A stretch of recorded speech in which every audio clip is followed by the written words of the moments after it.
한국이 역대 가장 많은 달러를 벌어오네. 경상수지 흑자 1230억 달러. 사상 최대입니다. 그런데 환율은요. 1530원. 17년 만에 최고치예요. 달러를 역대급으로 벌었는데 원화 가치는 역대급으로 추락했습니다. 이거 뭔가 이상하지 않습니까? 더 소름 끼치는 게 있어요. 이 환율을 올린 주범이 있거든요. 근데 그 주범이 지금 그 환율 때문에 무너지고 있습니다. 빚내서 투자하고 영끌로 집을 산 2030 세대. 오늘 이 구조를 전부 뜯어보겠습니다. 이 달러가 다 어디로 간 걸까요? 28살 직장인 김 씨가 있어요. 작년에 엔비디아에 2천만 원을 넣었습니다. 달러로 바꿔서요. 김 씨 같은 사람이 한둘이 아니에요. 2025년 한 해 한국인이 해외 주식에 넣은 돈 1143억 달러입니다. 경상수지 흑자 1230억 달러에 맞먹는 규모예요. 수출로 벌어온 달러를 개인 투자자들이 거의 다 미국으로 보내버린 겁니다. 미국 주식? 달러로 나갔습니다. 미국 공장? 달러로 나갔습니다. 외국인 투자? 달러가 빠져나갔습니다. 삼성, 현대, SK 같은 대기업들도 마찬가지예요. 트럼프 관세를 피하려고 한국 대신 미국에 공장을 짓고 있습니다. 외국인들은 한국 주식을 팔고 달러로 바꿔서 나가고 있고요. 한국은행 이창용 전 총재가 이렇게 말했어요. 이 정도 경상수지로도 원화 약세를 설명할 수 없다. 경제학 교과서가 깨진 겁니다. 핵심은 이거예요. 한국은 달러를 버는 나라에서 달러를 보내는 나라로 바뀌었습니다. 이게 구조적 고환율의 정체예요. 근데 진짜 무서운 건 이게 아닙니다. 이 환율, 다시 내려올 수 있을까요? 대부분의 전문가들이 고개를 저었습니다. KB국민은행, 우리은행, 현대경제연구원. 1,400에서 1,500원대가 새로운 바닥이 된다고 봅니다. 이른바 뉴노멀이에요. 수입 화장품 편집숍을 운영하는 32살 박 씨. 6개월 전까지 원가 대비 마진이 35%였어요. 환율이 1,300원대였거든요. 지금은요. 1,530원. 마진이 15%로 반토막 났습니다. 이러면 가게 접어야 해요. 박 씨의 말입니다. 왜 안 내려오느냐? 세 가지입니다. 하나, 서학개미 자금은 돌아오지 않습니다. 미국 AI 랠리가 계속되는 한 이 돈이 올 이유가 없어요. 오히려 매달 신규 자금이 추가로 나가고 있습니다. 금감원이 증권사의 미국 주식 마케팅 중단을 요구했어요. 정부가 개인의 돈 흐름을 막으려 한다는 건 그만큼 심각하다는 뜻입니다. 둘, 중동발 에너지 위기입니다. 한국은 중동산 원유 의존도가 70%예요. 브렌트유가 배럴당 112달러까지 치솟으면서 원유 대금이 폭증하고 있고요. KDI는 올해 경상수지 흑자가 작년보다 120억 달러 이상 줄어든다고 봅니다. 달러 공급이 줄면 환율은 더 올라갈 수밖에 없어요. 셋, 원화의 실질 구매력이 이미 바닥입니다. 다른 나라 돈과 비교한 원화 가치가 2009년 수준까지 내려왔어요. 글로벌 금융위기 직후만큼 원화가 약해졌다는 뜻입니다. 4월 1일 WGBI 편입이 시작되고 환율 안정 3법도 국회를 통과했어요. 국민연금 환해지도 나섰고요. 하지만 이건 출혈을 줄이는 응급처치입니다. 근본 치료가 아니에요.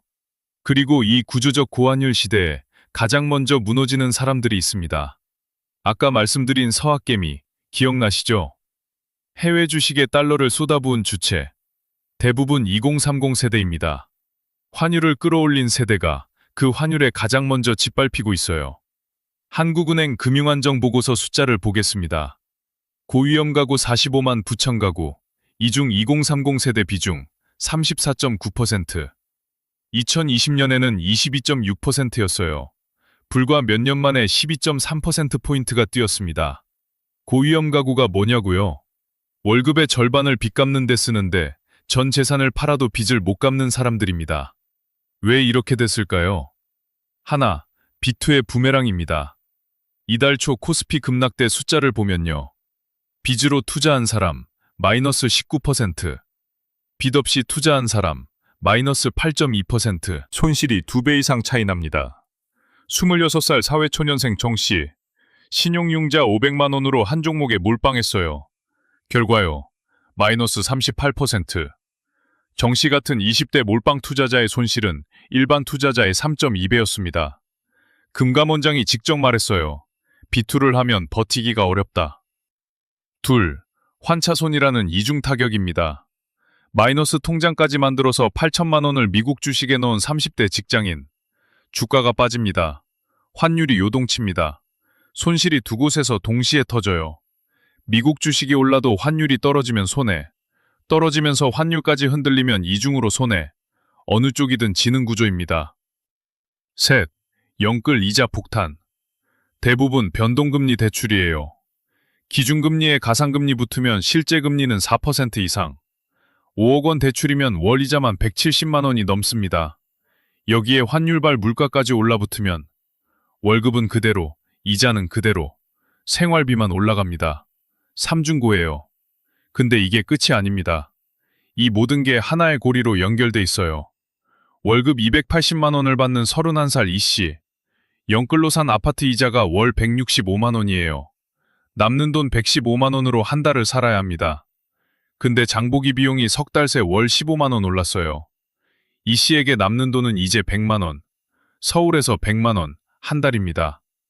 이 씨 한 사람의 이야기가 아니에요. 지금 대한민국 전체에서 이 악순환이 돌고 있습니다. 환율이 오르면 수입 물가가 오릅니다. 물가가 오르면 생활비가 늘어납니다. 생활비가 늘면 대출 갚을 여력이 줄어듭니다. 소비가 줄면 경기가 둔화됩니다. 경기가 둔화되면 환율이 또 올라갑니다. 멈추질 않아요. 계속 돕니다. 한국은행도 꼼짝을 못하고 있어요. 금리를 내리면 환율이 더 뛰고 빚이 더 늘어납니다. 금리를 올리면 경기가 완전히 주저앉아요. 어느 쪽을 골라도 지는 게임입니다.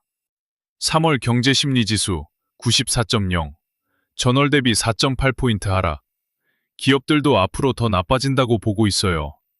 2025년 GDP 성장률 1.0%, 2026년 전망도 1.9에서 2.1%, 3년 연속 하락입니다. 가장 무서운 단어가 현실이 되고 있어요. 스태그플레이션. 경기는 추락하는데 물가만 치솟는 최악의 시나리오. 고유가, 고환율, 고물가. 지금 동시에 벌어지고 있습니다. 그래서 지금 뭘 해야 하느냐? 실용적인 관점에서 5가지 이야기하겠습니다. 하나, 레버리지를 줄이세요. 지금 비투 중이라면 포지션 정리를 진지하게 고민해야 합니다. 주가가 20% 빠지면 본전 오르면 25% 올라야 해요. 여기에 이자 비용까지 더하면 30% 이상 올라야 본전. 금감원 데이터가 명확히 보여주고 있습니다. 비투자는 하락장에서 회복이 거의 불가능해요. 둘, 변동금리 대출자는 고정금리 전환을 검토하세요. 이상하게 들리겠지만 혼합형 고정금리가 변동금리보다 낮은 경우가 있어요. 은행에 직접 가서 대환대출 상담을 받아보세요. 0.3%만 낮춰도 5억 원 기준 연간 150만 원을 아낍니다. 셋, 해외 투자 비중이 높다면 환해지를 고려하세요. 환해지형 ETF를 활용하면 환율 리스크를 줄일 수 있어요. 비용이 발생하지만 지금 같은 시기에는 보험이라고 생각하세요.